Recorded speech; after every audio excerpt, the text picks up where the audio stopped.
हुआ था। तभी मुझे मेरे रूम के बाहर पायल की आवाज सुनाई दी। मैं थोड़ा डर गया और देखा वो पायल की आवाज ऊपर सीढ़ियों की ओर से आ रही थी। मैं उनको पीछे पीछे चला गया और छत पर पहुंचा। अब हल्का अंधेरा हो गया था। मैंने देखा आंटी अपने कपड़े तार से उतार रही है, तो मैंने उन्हें देखा, इसलिए वो मुझसे नजरें चुरा रही थी। वैसे तो दूसरे दिन मुझे देखकर मुस्कुराती थी, लेकिन आज थोड़ी शर्मा रही थी। और मेरे पास से गुजरते हुए आंटी बोली, राज, चूहा घुस गया है। मैं बोला, नहीं आंटी, ये तो सांप है, ये आपका फन फैला रहा है। वो बोली, तो क्या ये अंदर फन फैलाता है? मैंने कहा, नहीं आंटी, ये बाहर निकलकर डस लेता है, मगर आजकल इसको कोई शिकार नहीं मिल रहा है। आंटी हंसते हुए बोली, मगर सांप और पानी तो अपना रास्ता खुद ही बना लेते। सांप को जब बाहर निकलना होगा तभी वो रास्ता खोजेगा। सिग्नल साफ था। मैंने देर न करते हुए वहां पे मौके पे चौका मारने के लिए आंटी का हाथ पकड़ लिया, लेकिन वो नाराज थी। उन्होंने कहा, ऐसा क्यों कर रहे हो, कोई देख लेगा। लेकिन मैं समझ रहा था कहीं ना कहीं वो भी तैयार हैं। लेकिन तभी पता नहीं ऐसा क्या हुआ, आंटी को क्या होश आया, उन्होंने मुझे एकदम से अलग किया और मैं भी उस वक्त काफी डर गया, क्योंकि अचानक से उन्होंने ऐसा किया था। उन्होंने अपने आप को संभाला और कहा, कोई देख लेगा। मैंने भी अपने आप को संभाला और उन्होंने तार से अपने बाकी के कपड़े जो वो सूखने दी थी उठाकर चलने लगी। मेरे अंदर तूफान मच रहा था। मैं उन्हें देखा, वो बोला, छोड़ दो राज, रात का टाइम है, अगर किसी ने ऐसा हमने देख लिया तो बहुत गड़बड़ हो जाएगी। मैं बोला, तो नीचे चलो मेरे रूम में, वहां कोई नहीं दिखेगा। वो बोली, नहीं, फिर कभी, अभी घर में कोई नहीं है, तुम्हारे अंकल भी टूर पे गए हैं। इतना बोलकर वो सीढ़ियों से नीचे उतरने लगी और मैं भी उनके पीछे पीछे सीढ़ियों से उतरने लगा। जैसे ही वो मेरे रूम के बाहर से गुजरने लगी तो मैंने हाथ पकड़ा और दरवाजा खोला अपने रूम पर। वो बोली, क्या कर रहे हो, कोई देख लेगा। मैंने कहा, कौन देखेगा, अभी कोई नहीं देखेगा। कहकर मैं थोड़ा सा फोर्स किया तो 2-3 मिनट में वो कही, छोड़ दो मुझे। लेकिन फिर वो थोड़ा ज्यादा बोलने के बाद फिर थोड़ी चुप हो गई। शायद वो भी मुझे ग्रीन सिग्नल दे रही थी। और फिर बाद में उन्हें से जब ग्रीन सिग्नल मिल गया तो मैं भी अपनी काम चालू कर दिया। उसके बाद हम दोनों काफी थक गए थे तो सो गए। और उसके बाद वो उठी, मतलब वो बोली, रात अब सुबह हो गया है, मुझे जाना चाहिए, किसी ने देख लिया तो बदनामी हो जाएगी।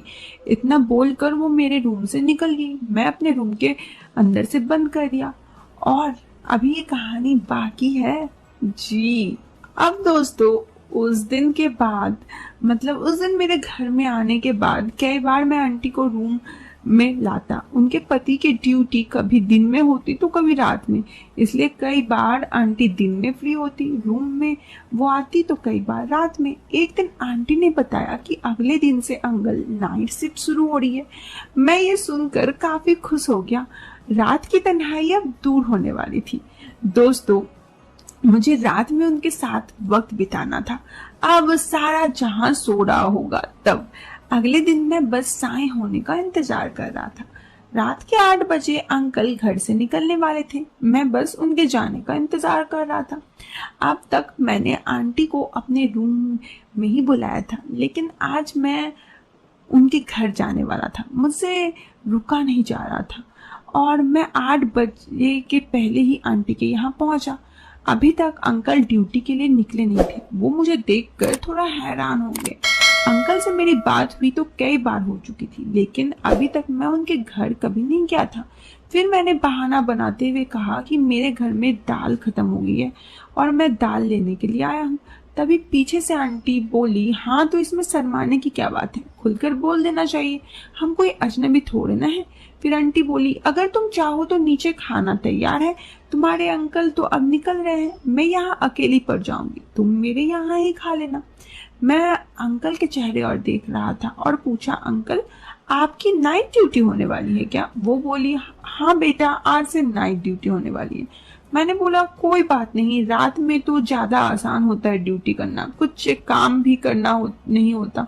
वो बोले हाँ ये तो है बेटा, अब मैं थोड़ी ही देर में निकलने वाला हूँ, तुम अपने आंटी का ख्याल रखना। अंकल भी समझ रहे थे कि आंटी अकेले हो जाएगी, इसलिए वो बस इतना बोलकर मुस्कुरा दिए। वो भी राजी हो गए। फिर मैं बोला ओके अंकल, मैं ध्यान रखूंगा। आंटी ने से मैंने कहा ठीक है आंटी, मैं जरा नहा धोकर आता हूँ। फिर मैं वहां से खुश होते हुए निकल गया।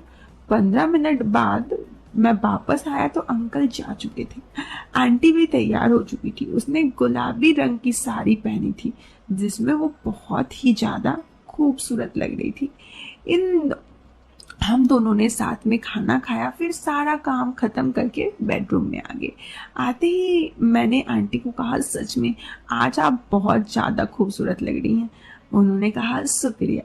दोस्तों फिर क्या हुआ ये आपको बाद में इस कहानी के सेकंड पार्ट में बताऊंगी, क्या बोलते हो? क्योंकि ये कहानी तो ऐसे ही काफी बड़ी हो गई है ना? तो अब ये कहानी के सेकंड पार्ट में बताती हूँ कि आगे क्या हुआ। तो दोस्तों इस कहानी से लेती हूँ मैं अलविदा। अगर आपको अभी तक की ये कहानी पसंद आई तो आप इस वीडियो को लाइक करने के साथ चैनल को सब्सक्राइब करें। मिलते हैं फिर एक नए वीडियो में एक नया इंटरेस्टिंग टॉपिक के साथ। तब तक के लिए बाय, टेक केयर, बाय।